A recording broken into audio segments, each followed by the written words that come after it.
And now it is time for Martin County Business Exchange. Opinions expressed are those of the show hosts, not WSTU or Treasure Coast broadcasters.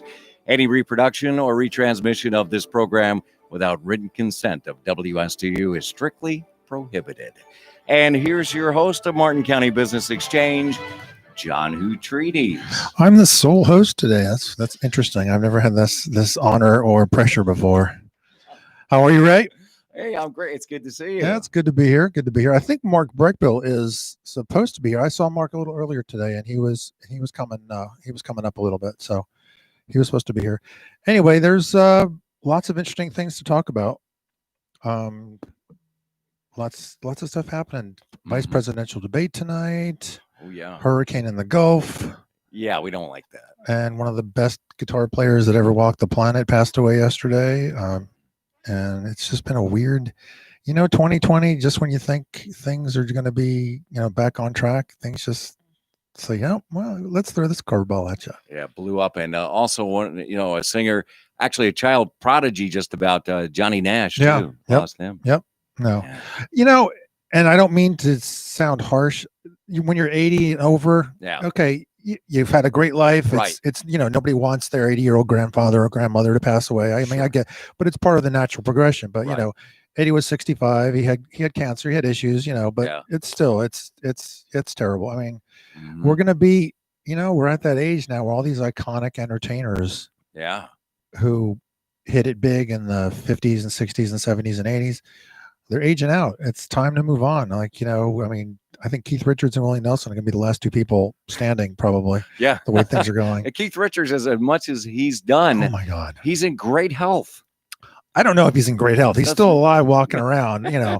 Ozzy's doddering around, and yeah, and the thing is, I was thinking about this a lot the last couple of days, and the Eddie Van Halen thing hit me surprisingly hard. I was surprised because I'm not really a starstruck person. I don't, I've met lots of celebrities over the years, and it's like, yeah, they're just people, and they're cool, and some of them are cool, some of them are not cool, but they're just people. But something about when Eddie passed yesterday, I think he just came out at a very important time. And I was a teenager. I was 16 when that album hit. Yeah. And you listened to a lot of records back then. It was before the internet, obviously, and it was all albums. And I remember going to my friend's house, and he goes, "Listen to this. You ever heard this? Heard the Van Halen?" It's like, no. It's like, listen to this. And he put on Eruption. And it's like his guitar like you'd never heard before anybody play. Right. And he played he wrote so many great songs in the late 70s when they came out to the early 80s. Was a very pop, happy rock and roll time. It wasn't dark. It wasn't depressed. It was like all upbeat. It was I don't know. It was just wrote a lot of great songs, and I don't know. This was a tough one. Yeah. If you give him Rolling Stone magazine any credit, they rated him the number 8 top guitarist of all time. Yeah, I mean, anybody in the top 10, Hendrix is there, Chet Atkins is there. There's so many different, it's like ice cream. There's so many different great flavors of ice cream. It's like, what's the best? Is vanilla best? Is Rocky Road the best? Is Eddie Van Halen the best? Jimi Hendrix, Steve Vai, Chet Atkins, any of the blues players, Stevie Ray Vaughan, stuff like that. Oh yeah, Steve Ray Vaughan. Now there you go. Now you're talking. That was the other one that hit me hard too. That was 25 years ago. Oh, more than that. In 1991. I was on the air when that happened. Oh, okay. So it's almost 30 years ago. Yeah, but we had to report that. And I'm like, as I'm reading it, it's very surreal. As I'm reading it, I'm like, going down in a helicopter crash. He was amazing. Yeah. Even the old blues players like B.B. King and all those guys, and Albert King that he played with in Ahmed, it said he was fantastic. And so those two, and again, not being starstruck, was like, wow, that really, and I'd not met any of them, either of them. Just their music is just so there. I don't know. Yeah, it definitely touches you. No doubt. I'm going to try to stay on a business track today, but I can't promise that because I have no guest here to bounce stuff off of. It's just me and a radio microphone and you talking about stuff. So we can do that. Yeah, we can. And if anybody wants to call in, I guess there's still a way to call in. If you want to call in, call WSTU. Right. And we'll answer a question. We'll talk about business. I mean, I happen to work in my family's moving business, Stewart Moving Services. We've been around there since 78. Wow. So that's 42 years. Let me ask you a question. Sure. How long have you been in the Martin County Business Exchange? 25 plus years. I'm one of the old guard now. It's been a long time. More than 25 years. And, more than 25 years. Somebody just listening, then I know that there's certain ways to get into it. Okay, that there's the check has to clear. Check has to clear. John Camping was talking about it, but if you just elaborate on that, and that can help people and see how that helps them. Yes. Well, all right. Martin County Business Exchange has been around for probably 30-ish years, I think, and some of the older guard will be able to correct me on this, but it's a networking club, and it has a 1 category slot per.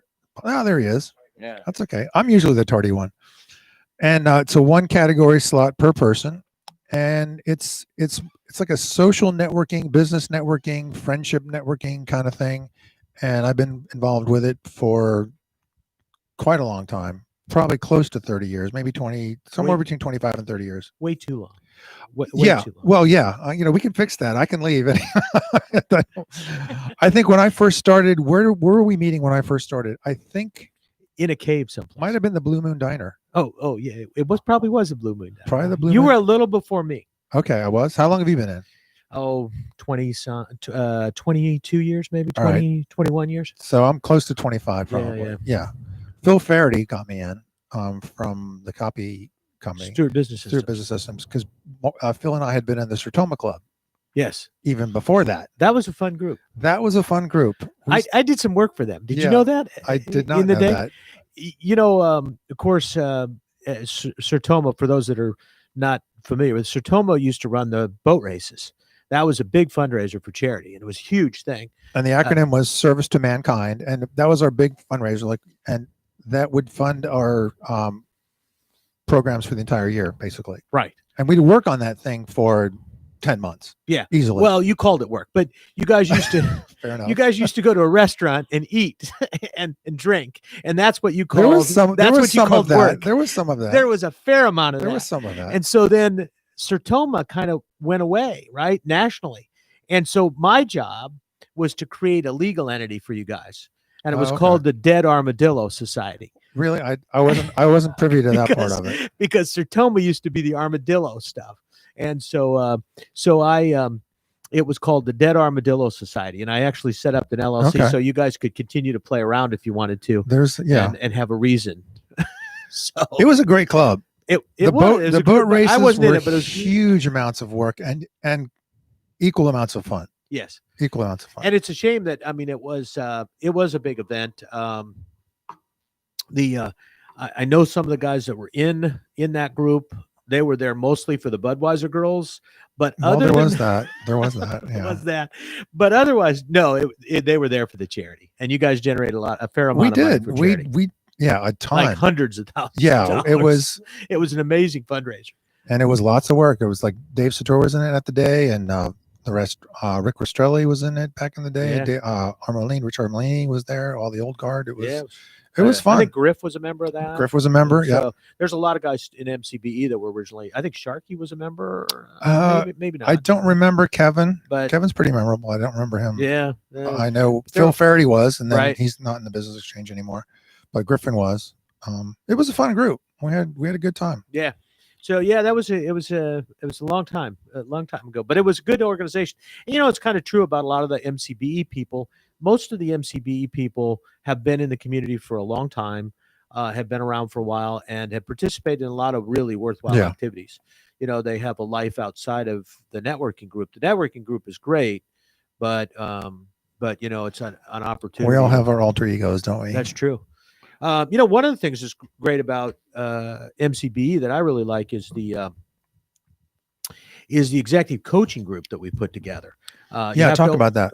Before we get any further, I neglected to introduce you, Mark Breckbill.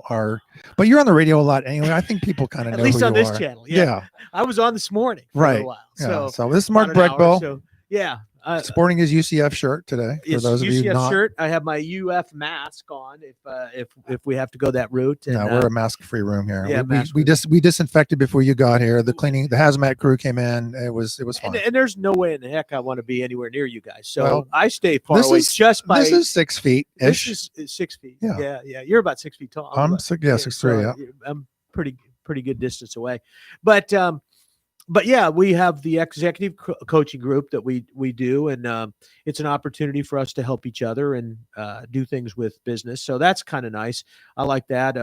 Greg Paschke, who's now retired, Greg used to do that. Right. Used to moderate that group for us, and he's and there's a guy, for example, all of these people have these lives. Previous lives or something. It's interesting when you talk to anybody that's in Florida, they all have this history that some can talk about it, some cannot. Right. That's right. That's right. I can tell you a story about that. That's all I'm saying. I can tell you a story about that one. But anyway, it is kind of neat that Greg was he was actually one of the top people in the country in terms of litigation support, business valuations, and all that kind of thing. And also wrote a book, or was quoted in he's written a book. He's quoted in a book in a number of the leading manuals, and he was just a tremendous guy. And he would work with us on this planning and helping us, figure out strengths, weaknesses, opportunities, and whatever the other stuff. So the TT's for, I forgot that, threats and something else. But anyway, torts? I don't know, something like that. But Greg was, he was great. He helped us get that group started, and we're meeting on a regular basis, and it's nice to have an opportunity to share issues with other business owners. And that's kind of, Sertoma was a little bit like that. Even a lot of local business people get a chance to talk to each other and talk about issues, even though that wasn't its primary purpose. It was primarily charitable and social, Well, so much business is social anyway. Yeah. Especially in a town like, even in a big city like Manhattan, it's like who it's like everyone has the circle of influence that, that gets stuff done, and in any business, whether it's, local real estate or local lawyers or whatever, so. Yeah. But no, I know it's kind of neat. It is kind of neat that we have those kind of opportunities and those things going on. And, like I say, and you were talking about people having stories and all this. I had a guy that I used to know here in town that, in fact, he was here for a long time, but he actually worked for the Department of Defense as an economic spy. Wow! And most people didn't realize he was in town, and this was back in the George H.W. Bush administration. Actually, it got disbanded during that. It was active during the Reagan administration. And this guy, in effect, his job was to determine, what he did for the Department of Defense was determine what kind of technologies were out there that were crucial to a business, to our businesses, to U.S. businesses, and then who owned them, to determine whether or not Germany or France or China or anybody else. In those days, our enemy, so to speak, was Germany and France primarily. Really? Not Russia? No, it was those two that were, Russia was out there, of course, but they didn't have the technology to steal the stuff. Our competition, economic competition, that who we were at war at, really was the Japanese. Japanese to a large degree, right? And so that's what this guy did, and we had, one of the guys was boots on the ground in foreign nations to actually do the espionage, and the other guy and then the other guy was the guy here locally, and they had a little office here in town, and then when H.W. Bush came in, he dissolved it. He didn't think we needed it, which was a mistake, but he didn't think we needed it, so he dissolved it.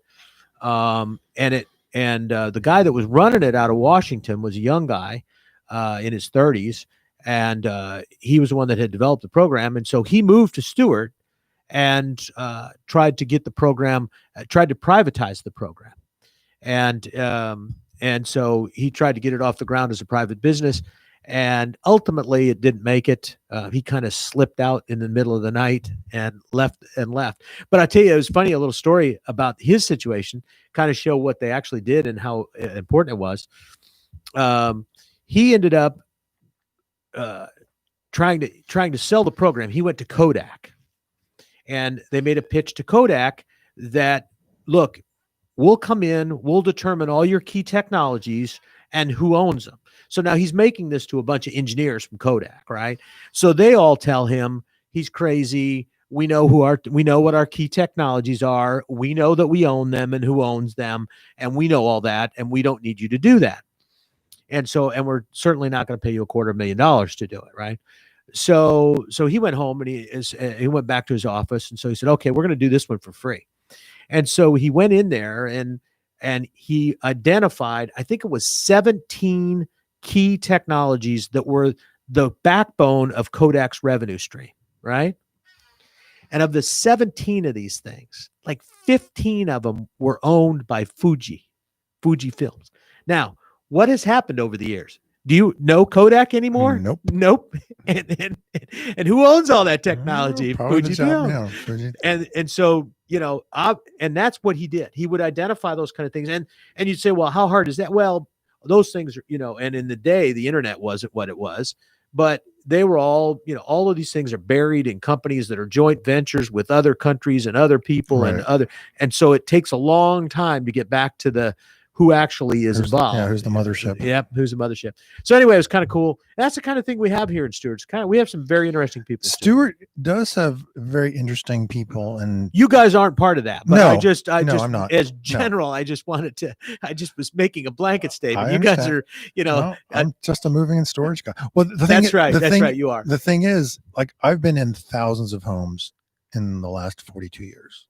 Packing, moving, estimating, just thousands and thousands of homes. I thought you were a cat burglar, but okay, go ahead. So now that explains a lot. It's never been proven. It's been alleged, but never been proven. That's true. But the point is like there's so many interesting people, that have come to Martin County and Jupiter Island over the years. And like, I've been in lots of really cool houses and interesting people with, huge patents, and interesting people that have, celebrities, interesting people that have, made a nice bit of change in a very niche market of business that you wouldn't have thought. Right. It's like, oh, that's an interesting way to make a living. And not only did they make a living, they did really well. And it doesn't, you don't have to come up, like nowadays, you come up with a new app on your phone and you can be a millionaire, or, 20 years ago, some Silicon Valley, programmer, blah, blah, blah. But like, just the nose to the ground, boots on the ground, whatever analogy you want, business of normal stuff. It's like, one guy who just built, he would refurnish, he would buy Chevy small block engines, buy them cheap, rebuild them, sell them all around the world. It's funny you mentioned that, John, that, and as a CPA, one of the things that I'm always amazed at is that the people that really make the good money are people who are in jobs or have a niche that nobody else wants to do. I mean, let's face it. A lot of times that's true. Yeah. Right. Yeah. Right. I mean, some of it's capital related. They had the money to do it, but a lot of it's just people don't want to do it. Let's face it. Huizinga got rich by garbage. Right. I mean, that's what he did. Well, garbage. Yeah. Right. And so waste management, that's another whole. That's another. We're not going thing. there. We're not going to go there. No. He was out of Chicago, though, I think. Well, so it doesn't matter. That was Chicago, New York. Group. What's the difference? It's all the same. Yeah, that's right? true. But New York, New Jersey. Yeah. But and you're from New Jersey, so that's why I don't trust you. Well, born in Manhattan, grew up in Jersey. Yeah. So, but anyway, so you look at that and you think, whoever thought that I'd make a career out of garbage, and he does, and he did, and made a lot of money at it. He made some money. He made a blockbuster amount of money for a while, and he got out at the right time. Yes, he did. So, it's a question of people finding things that people want that other people aren't willing to do, and doing it. And it's true with with a lot of clients that I have or have had over the years. Is and it's not a lot of glamour. It's a lot of people think, oh, these people get rich by inventing something or finding something. Some do. But in general, the way most people that I've dealt with have made their money is by going out and finding something somebody else didn't want to do or didn't see as an opportunity, did it, maybe failed at it. Most of them have failed sometime in their life and started over. I, as a consultant, a lot of what I do as a CPA is consulting work, and a lot of it's generational business transfers, moving businesses from parents to kids and kids to grandkids and things like that. frankly, they never are truly successful because they don't realize what it takes to be truly successful. And one of the things that I found is that the farther you get away from the entrepreneur that made the money, the less likely you are to make the money. Right. Exactly. You're not it. Yeah, and I dealt with this in the years ago when I was in the banking industry. We dealt with a lot of people on Jupiter Island, and most of those people were big money, third generation trust fund. Yeah. And when you talk to them, they had no concept of taking risk. Everything they did was all about preservation of capital. And I remember one guy who's really, really well known. I mean, the name is well known as kind of one of the original capitalists. His family were one of the original capitalists, and I was amazed that he was a venture. He called himself a venture capitalist, and his idea of venture capital was he leased large jumbo jets to Eastern Airlines in the day, right? When Eastern was the airline and there was no competition, right? And that was the risk that he would take. But when they started getting into trouble, he called all their loans. He called all their leases. Actually almost bankrupted them because he didn't want any risk. So he had them structured so that if anything happened, he wasn't taking any risk. He wasn't riding down. Boom, he took them all back and got out of that business and bought treasury securities. So it's kind of funny. I always thought he thought of himself, I'm sure, as a venture capitalist, and in reality, he had no real clue of what kind of risk. If you had to take risks, he wasn't doing it. Right. And so it was kind of fun. Even the bank, the bank was started by 13 guys from Jupiter Island. And which bank? It was Seaboard Savings Bank in the day. And so it's 13 guys from Jupiter Island.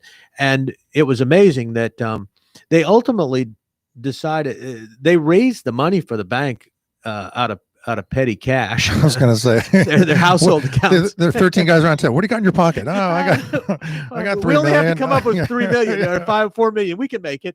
And it was kind of an interesting thing. I remember the one guy, you have to fill out all of these forms. You have to fill out all of these forms in banking, and you have to fill out a financial form that discloses all of your net worth and your assets and all that kind of stuff, and your investments and all that kind of stuff. And I remember the one guy who was our chairman, he looked at the guy that was going to be the CEO, and he says, well, what do I got to do here? And he said, well, you got to fill that out and put all your stuff on it. And he said, no. He says, how much will it take? Is it 45 million? Is it 50 million? Right. But how much do I have to put on here? See, that's another whole level of that's another level of whatever that most of us can never. It was crazy. But the funny thing was that most of them were not. We had a couple of them that were very supportive of the bank, but most of them, the only banking relationship we got from these guys, because all of their banks were trusts up in Philadelphia primarily. And so we didn't have any of their money. None of their money was invested with us. We literally had their household accounts. Now those things had $100,000 or $200,000 in them, but they were just household accounts. We had one guy who was a local guy who was an attorney, and he was the one, and they didn't want him to be a board member. He ended up as a board member by accident, an owner, we had 13 owners. And we had, 7 board members or whatever it was. And he ended up as a owner and a board member by accident, but an owner by accident. And they didn't want him. They didn't want him really to be involved in it. He was the one that generated a lot of local business for us. But it was funny. They decided to sell the bank, not because the bank wasn't good or anything else. It interfered with their golf games. And their priorities are different than yours and my priorities. And if that's where you're at, who can blame them? It's like I remember sitting in a meeting. It used to be hilarious because we would sit over. We'd have board meetings, right? And during the summer, it would be the 3 officers sitting around a speakerphone talking to a speakerphone because nobody was there. They were all up north. And that used to kind of irritate the regulators a little bit that they weren't here, even though that's legally fine from a board meeting standpoint. We were having a board meeting, but I remember one board meeting during season we were having, and it was coming up about, and we were actually going to approve, or we're asking them to approve and review a loan that was pretty large. It was bigger than it was really about our maximum loan amount, lending limit. And I think it was $1 million or, somewhere in that range, which of course was nothing for them. Right. But so we're getting ready we're going through this. We actually had two of them, but there was one was the son of somebody from Jupiter Island, and they knew that person. So no, okay, that's no problem. Well, but it's not that person, it's their son. We don't care. Yeah, it's good. But we're dealing with this other loan that was bigger and it was more complicated. And so our loan officer's trying to explain it, and explain what the issues are and all that. And I remember the one director looked at the chair and said, we got a tea time at Seminole in about an hour and a half. We're not going to make lunch and tea time if this. Okay, I move to approve. Second, all in favor? Aye. Boom. Gone. There you go. Yeah. $1 million of them was like, 1,000 to you or me. That's like, right. Whatever. Okay, what are we talking about? This shouldn't be taking that long to talk about $1 million. Priorities. But it was actually an interesting situation. But it's kind of interesting about, kind of getting back to the MCBE thing. It's kind of interesting how MCBE, we have a lot of people who, been around town for a long time, been involved in a lot of things. And it's kind of neat to find out what's going on and what happens with them and, what's happened in their career. We got a couple people I know that have gone through various types of things and partnerships and, split up and started over and all that kind of stuff and been successful. Yeah. And, it's been amazing. And then there's guys like you that have family owned business and it's kind of transferred down. You've been in that business and, kind of took over for your dad and mom and it's my brother's business and I work for him. And, it's been, we've been running it. Yeah. It's kind of interesting. My dad retired about, let's see, my youngest son is almost 24. So my dad retired about 24 years ago, not because of my kid, it just happened to be the same time. That's how I remember it. And, it's been a roller coaster like any small business over the last, 25 years. It's just been, up and down. And with the housing market, of course, we're very closely tied to that. Yeah. Boom times we're booming, bust times we're busted. It's the same kind of thing. If people aren't buying or selling houses, we're not really moving so many people as much. So, and labor is tough, getting guys. I got a good crew now, but again, we've had times when we've had, 5 trucks on the road and 10 guys, 5 crews. And then we've had times when we've had like 2 or 3 trucks and 2 or 3 crews. So, it's an interesting ride. It is. I mean, and I know you helped me out previously with some things. Of course, I've used your company a number of times we thank you for that. And I've gotten a lot of business from the club over the years, and it's been great. It's been great. Yeah, people keep kicking me out of town. I keep coming back, but it was. We've talked about that. I heard the word restraining order thrown about in a meeting one time, but I'm not sure where that actually went. I know people have offered to pay you for moving contracts, but for some reason or other, it's only to move out. There's nothing to move you back. But you seem to pay more to stay, so we're just going with the higher bidder. I know that's right. It's like, Mark's giving us $1,000 more for us not to move him out. That's right. So we're staying. It's kind of cool. And for those people that may not know this, you may not have had an opportunity to have any kind of significant move. That's a dangerous proposition unless you're dealing with a reputable company. There were some people out there in that industry over the years that were not reputable. I mean, I remember, and one of them, thank goodness, thanks to you, John, ended up not being my client, but was one that potentially was going to be my client. And they were fairly well known, had moved over from the West Coast to Florida. And I found out later they had this reputation for signing a contract, moving you relatively cheap. And then when you got to where you were going, they refused to unload their truck, unless you paid them an additional thousands of dollars. There was a lot of that back in the late 70s to the mid 80s, mostly. That happened a lot. This was actually early. It was mid 90s. Was the guy that was. They're still out there doing that. Right. Not so much. See, one of the good things about Martin County, Treasure Coast, northern Palm, well, not so much Palm Beach, I guess, maybe, but Martin County especially, it's still, as much as it's grown, and I was talking to one of my customers about this yesterday, as much as it's grown, Martin County is still small enough where if you're doing bad things, word gets around. Right. It's still small enough for that. There's still that network of people that, and the Venn diagrams of this network reaches this network and this, Right. And if you're a bad player, people are going to know about it in Martin County. Right.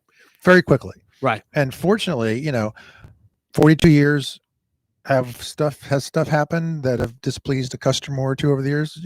Absolutely. Stuff's going to happen. Yeah, but, as a player, I've made it, my dad first and then me and then my brother have made it so that, if we can make it right, we'll make it right. Right. And if it's our fault, we'll acknowledge it and but if you're trying to pull something over on us, well, we'll call you out on that too. Cause that's happened too. Sure. Not every the customer isn't always right. I've learned that in 42 years. Yeah. Right. But, so there's the bad player episode and we're not one of those. Right. And we've never have been. So that's good. But yeah, there were a few of those hostage movers that I call them, back in the day. It's good. And that's the thing about MCBE is that, we don't have to do business with other people in MCBE. You've got networking groups, and the networking groups, for you to stay in there, you have to give so many referrals to other members of that organization. Right. And we're friendship marketing, so we don't have to do that. I choose to use you because I know what you can do, and I know your reputation, and you stand behind it.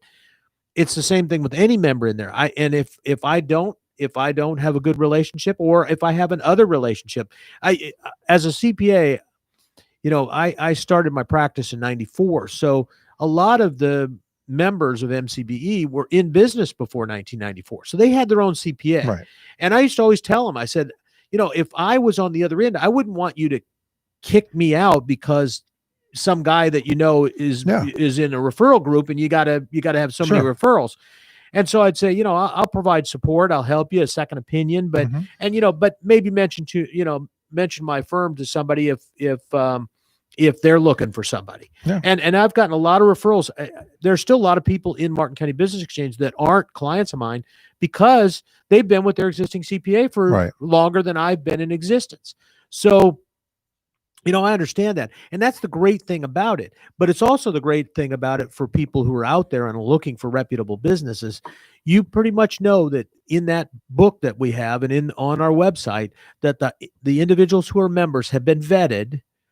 They probably wouldn't be in there. We have a lot of people don't really, and probably even club members, we have a policy that if there are 3 complaints or more, but 3 complaints in a 12-month period of time, those go to we have a person who's responsible for who's our grievance person. It's typically usually the last president.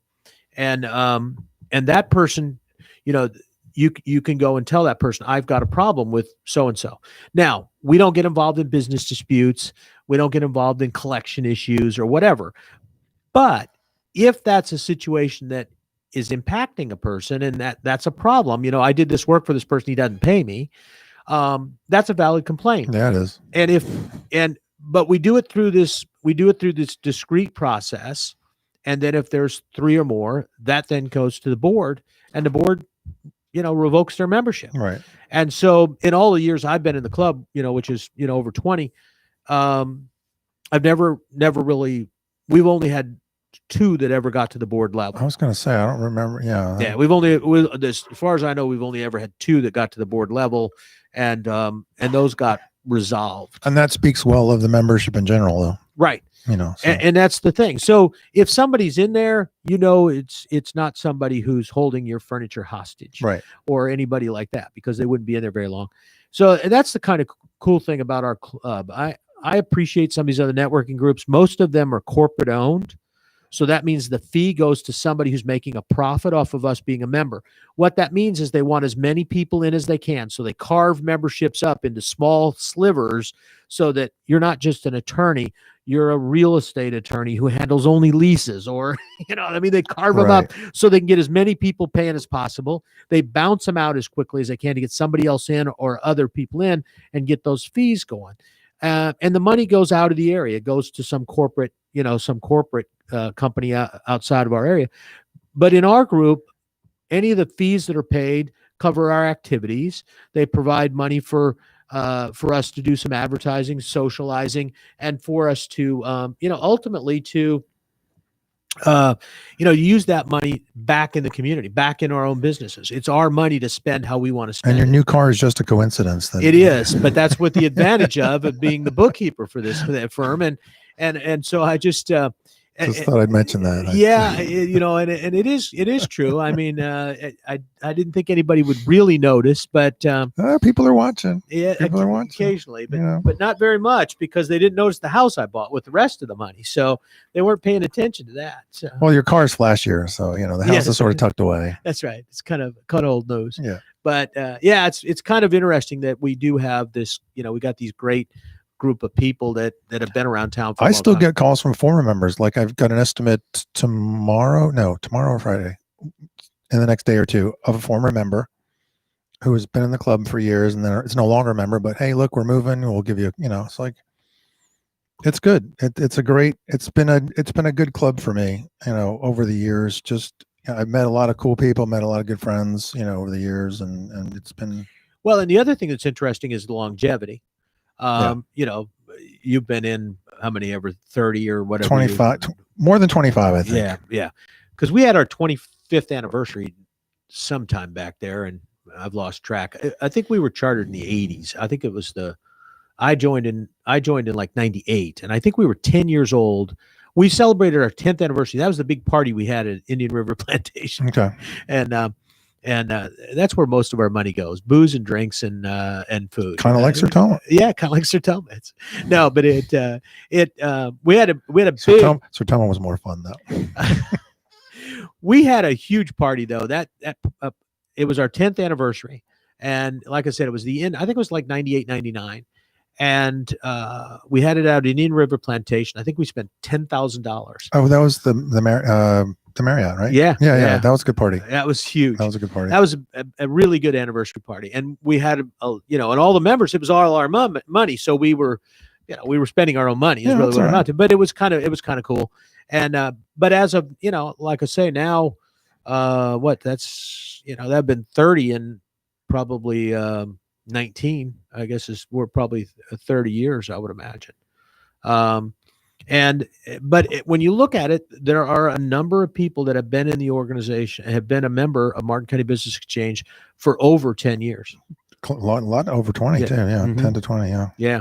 So, I mean, anything, organization that long, it's kind of really pretty neat. Again, back in the small community idea, if stuff were nefarious and not, right. We'd know, Yeah, you would. And over the period of time, I remember, we've had very few members that actually, had any kind of issues. Yeah. Like I said, I remember a couple of them that were bounced, and that was, because of some business issues and some personal issues that weren't synonymous with the kind of integrity that we wanted in the club. Right. And so, but other than that, the rest of us have all managed to stay out of jail, so we haven't gotten bounced out. So far, 2020 is not over though. That's right. It's got a lot of time left. We got a couple of months left. That's right. So, God, what a year has this been?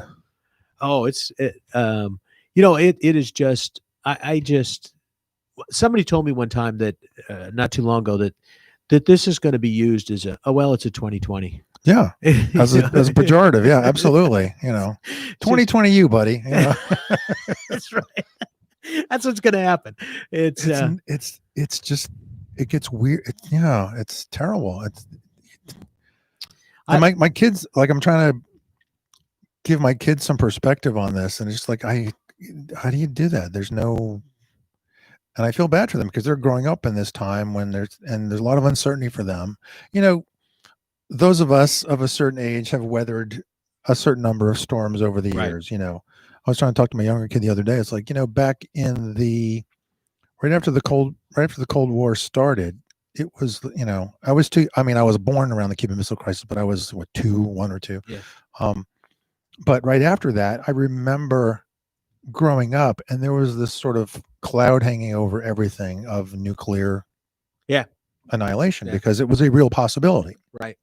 And they'd come to the brink, when I was an infant or younger, but there was still that specter hanging over everybody in school and the news and what you're teaching. And then, of course, when did Vietnam end? In 75, 74, 75? It was 70. Actually, I think it was 73. 73. Okay. Because I missed, I was a senior in high school. I had to register, but there was no draft that year. Okay. 72 was the last draft. So 73, I was 11 at the time for most of 73. And I remember, the nightly news, everything was Vietnam. So, my kids were, my youngest one, I was talking the other day, and he was, talking about how 2020 and the last couple of years have been very weird for young people, very uncertain times. Right. And, that's, of course. And I was like, well, I get it, but also this is what I grew up with. And it's, it's different, and it's the same at the same time, because we grew up with the specter of that whole thing. And then, of course, I didn't mention it to him about the hostage crisis in Iran. I was in college at that time, and it's just been a weird run. But 2020 is sort of like, it was like, here, hold my beer. Let me show you how this is done, because it's just been. I just in my firm, a small firm, I had an employee that died of cancer right before in early 2020. Right. Part of it, I think part of the problem was, I think the COVID issue was part of it, because he didn't get in right away. And by the time they discovered what he had, he died within a week. But had guy died of cancer.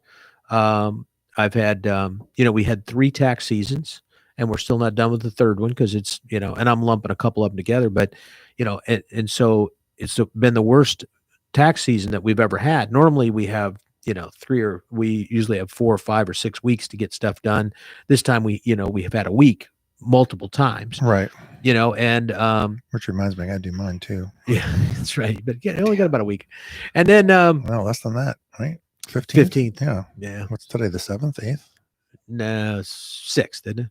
No, 6th was yesterday. Say 7th. Oh man, 7th. Oh jeez. So I got a week. Dang, I gotta leave. Sorry guys. Yeah, well, you want to go to break? Because I gotta get out of here and get a tax return. Came late, leave early. That's right. I need to do that.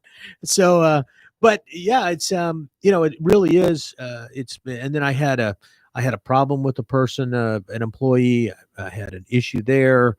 I had another person that was sick. We had to actually, we had a period of time where we had to quarantine. And even to the point now, I've got, my key person, her mom's got cancer, and they're giving her only a relatively short period. They're transferring her to hospice. So, I mean, it's just crazy. Yes. And that's just everything. And there's no logic behind any of it. I give up, and I think, frankly, you talk about how long we've been in business and others have been in business. I think, depending on what happens in the next couple months, I think one of the fallouts of 2020 is you're going to see more businesses go away, and not because they failed, although there'll be a ton of those in the restaurant business and other places. Right. But what a lot of people miss in the demographics of the United States is that many of the entrepreneurs who exist, the small business owners, I'm talking to the big corporations, but the small business owners are in their 60s. Yeah. We are, the young people, one of the things that the young people have shied away from is risk, buying houses, starting businesses, and you need those people. Those are the people that need to move forward. Right. Right. And so that hasn't happened. And typically the way it does happen is that a lot of people end up losing their jobs because you have a downturn in the economy. People don't have work. They decide to start their own business.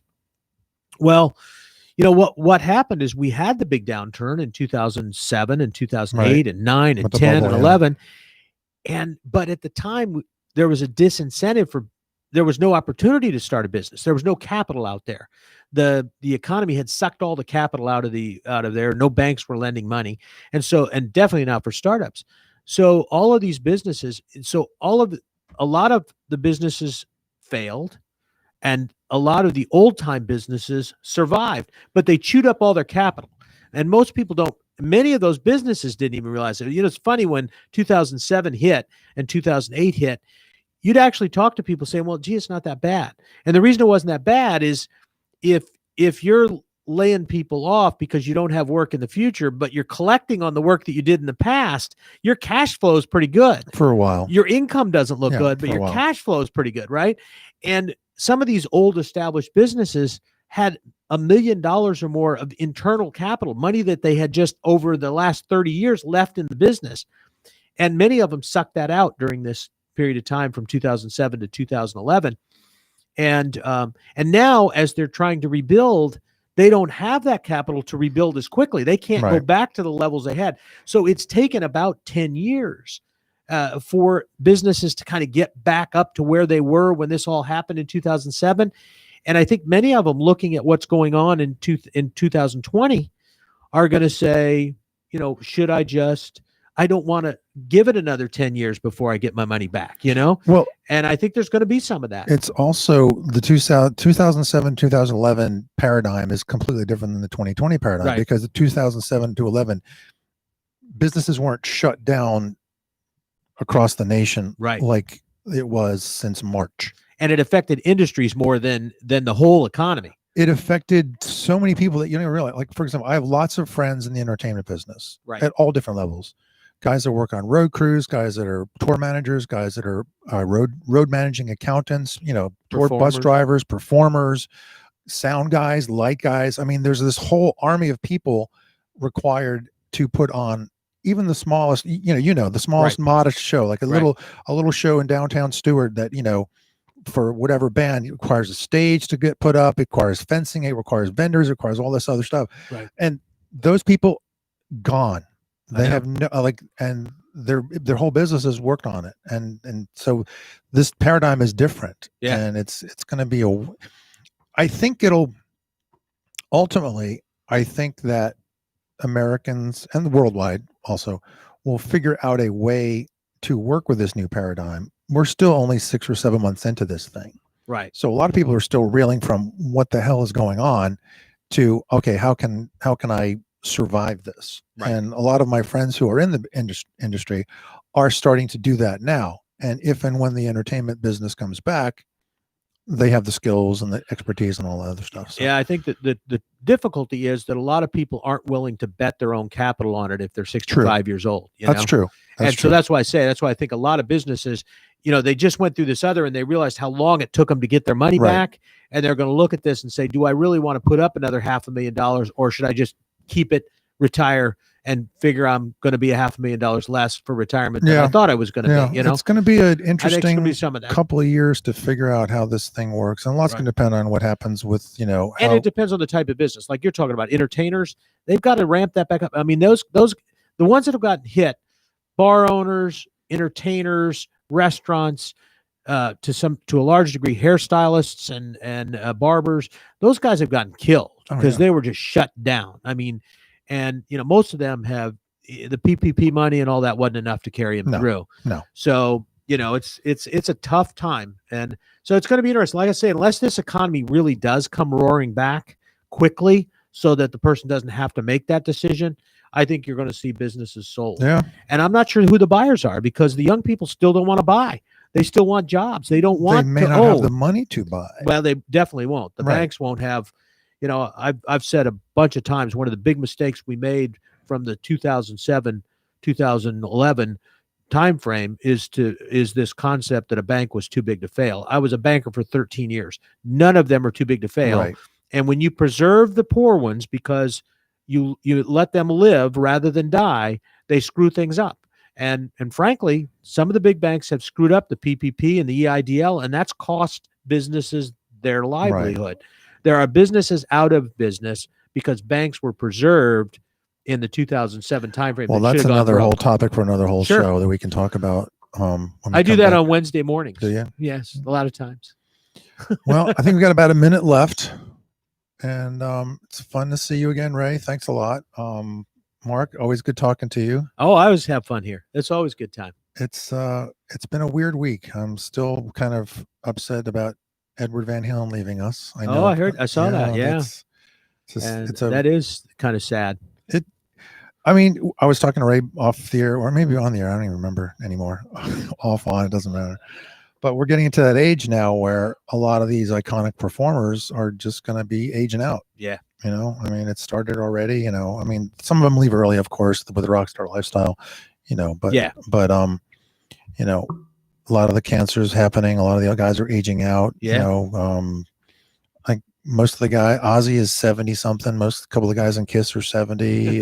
Most of the Aerosmith guys are in their 70s, I know, you know, amazing, right? Late 60s, early 70s. It's like, and they ran hard and, you know, they ran hard early. So they're not going to, except for Keith Richards and Willie Nelson, I think they're going to be the ones left standing at the end of this. Well, Willie's still got to pay his taxes, right? So he should have come to me. him and Al Sharpton, right? That's right. That's right. I'll take Willie. But right, anyway. Yeah, that'd be more fun, I think. That would be. All right. Well, it's been fun. I guess I'll be here next week. Thanks a lot.